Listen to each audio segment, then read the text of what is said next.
Knoebels is one of the weirdest amusement parks in the country. It's an open park, so you can walk right in at no cost, and you ride attractions based on tickets or wristbands.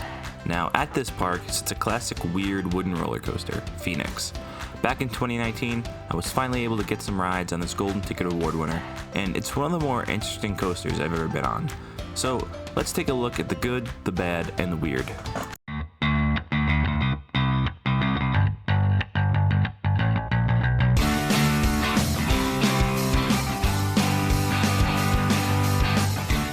Before we jump into this, let's run down the layout first for those who haven't ridden it. After an enclosed turnaround in a tunnel, the coaster climbs 78 feet and drops 72 feet into a straight drop. The first drop features some decent airtime before popping back up into the turnaround. The drop off the turnaround has some better airtime, which is then followed by two smaller airtime hills. This is then followed up with another turnaround, which drops into a back-to-back double up and double down. My personal favorite moments of this ride are those back-to-back moments. Now, after the next turnaround, the ride pops into 5 consecutive airtime moments before hitting the brakes. Can't really complain about this layout if you love airtime. Now let's start positive. The most obvious love we can give for this ride is the pairing of the great classic airtime throughout the ride and a single position lap bar that barely holds you in the train. Every seat supplies some fantastic airtime, but the back had me like half standing in multiple spots throughout the ride, so it's just crazy. The airtime is not the strongest I've experienced, but it's by far the best I've had on a ride with these style restraints. Similar rides I've ridden include Comet at HersheyPark and Wild One at Six Flags America, and Phoenix is easily a cut above overall, and especially in the airtime it provides.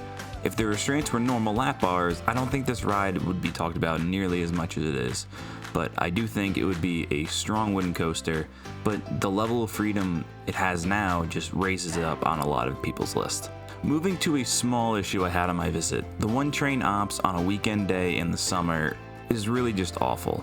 A queue that should have been around 10 minutes took nearly 40, and that isn't a huge deal, and it could have easily just been a bad day for the park, but when you travel for a specific ride, it can be really frustrating when small lines turn to big waits, especially when you want to re-ride.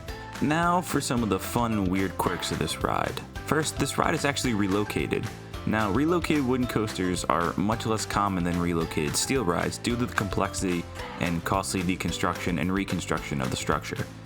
It isn't completely unique, but the fun part of the story is this ride was deconstructed in San Antonio and they didn't have a set of blueprints. So each wooden piece had to be individually labeled and carefully noted so that when it was brought over to Pennsylvania, they could be reconstructed. Amazingly, this ride was completed in Pennsylvania under these conditions and has been running great ever since. Now, anyone who has ever seen how complex these rides are really should be astounded by the unbelievable job done by the workers and engineers back in 1985. Now, this leads into the next positive as well. Now, this ride is still pretty smooth, and for a classic Woody that's 73 years old and moved across the country with no blueprints, I'd say it's about as good as it gets. There are plenty of old school wooden coasters out there that beat you up, and there are even ones that are built in the 90s and newer that do the same. Now, some love that really rough experience, but I don't. And those smooth rides with great airtime are just pure bliss. The only other true con I have about this ride is that it's a one-trick pony. It has airtime elements and more airtime elements. Don't get me wrong, it's by far my favorite type of force and element, but the double out and back layout is all about airtime. A modern Woody now features overbanks, inversions, and laterals to pair with that ejector airtime, which is why Phoenix sits where it does on my coaster rankings. Then there's just more weird. First, you have the tunnel to start the ride. It takes about 15 seconds to complete the turnaround to the lift, and it's all completely enclosed, and about 10 of those seconds are in complete darkness, even during the day. Now, it's just a flat turnaround, but if you aren't aware of that tunnel, it becomes puzzling about 5 seconds in while you're just waiting to get to the lift. Then we have the little known fact that Phoenix actually has a theme song. It's called Fly with the Phoenix.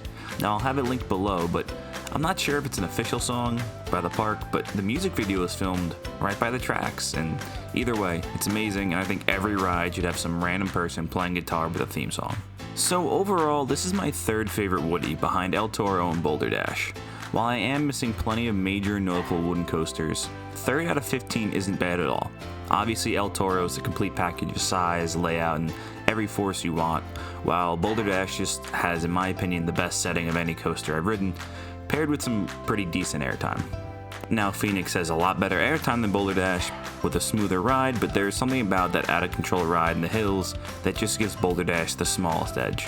Now, on my overall list, Phoenix sits at 22, but it's a ride that I think can jump easily into my top 20 after I get some more rides on it. Hopefully, I can get a few night rides as well. To summarize quickly, Phoenix is a smaller scale, classic relocated airtime filled coaster that offers a pretty smooth ride experience. So long as the crowds don't drag down operations and you aren't expecting a complete ride in terms of diversity of elements, this ride should really be appreciated and loved for what it is. It's a great ride, but I just can't call it elite. That being said, I think it's a perfect top coaster for such a classic, old school, and unique park like Knoebels. The job the park has done to keep this running in top shape consistently shouldn't be understated, but don't come at me that it's like a top 5 coaster when you start comparing it to things like the larger scale RMCs, Gigas, and just better rides overall. So that's gonna end today's video. A bit shorter than normal, but I've wanted to talk about this ride for a while now. So what other rides you think are weird that you want to see a deep dive into next? For more coaster content, check out Island Coasters on Instagram, which post every day including news and video updates. Please feel free to subscribe and check out the other videos. Until next week, that's all from the shores of Island Coasters.